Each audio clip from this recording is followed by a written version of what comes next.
greet you, my beloved congregation.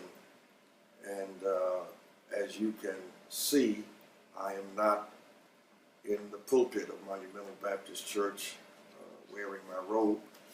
I am in the safe and warm confines of my home, looking out over the beauty of the snow, even though it is also inconvenient. But thinking about how God can change all of our plans. He is in charge of the universe, which means He's also in charge of the weather. And I often wondered why He would allow the snow to come at this particular time when it will affect our ability to worship Him today in the sanctuary. But perhaps it is a test to see how we will still worship Him even though we cannot come together. According to my memory, the last time we had to postpone our Sunday worship was in 2005, in the month of February. Before that, it was in 2015.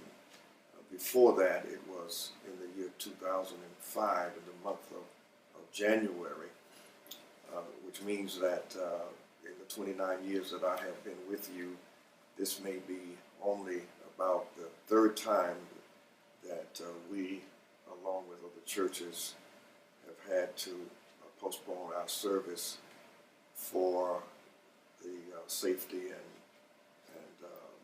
well-being of our congregation, not knowing whether or not the contractor would have our lot plowed by Sunday morning. I think that perhaps there may be a few who might criticize the decision to close the church. I wrestled with it myself, but I'm sure that maybe some who would be critical would not have been there anyway, and there are those who may be critical of the decision who don't go to church when it's not snowing.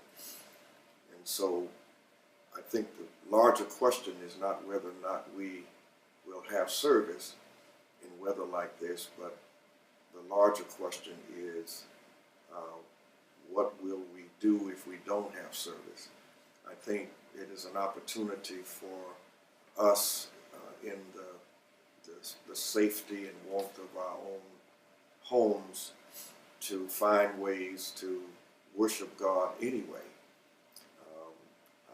I'm hoping that sometime today you and your family will come together in Bible reading and prayer, and perhaps someone may even give a testimony of God's goodness and expound a scripture, so that even though we cannot come together in worship, we are still worshiping God in our own way.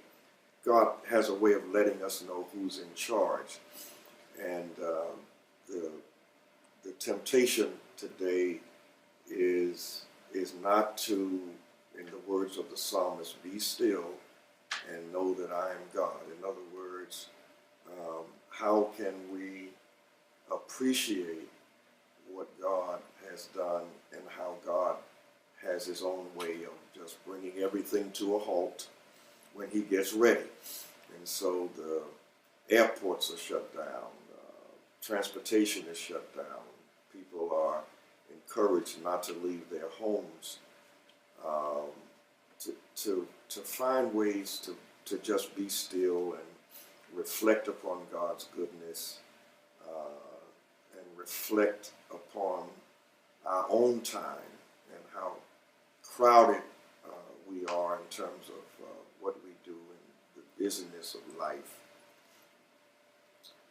I do want to suggest to us that we do have at Monumental online giving, so that you can still give your tithes and your offerings today by going on our church website, which is thembc.org.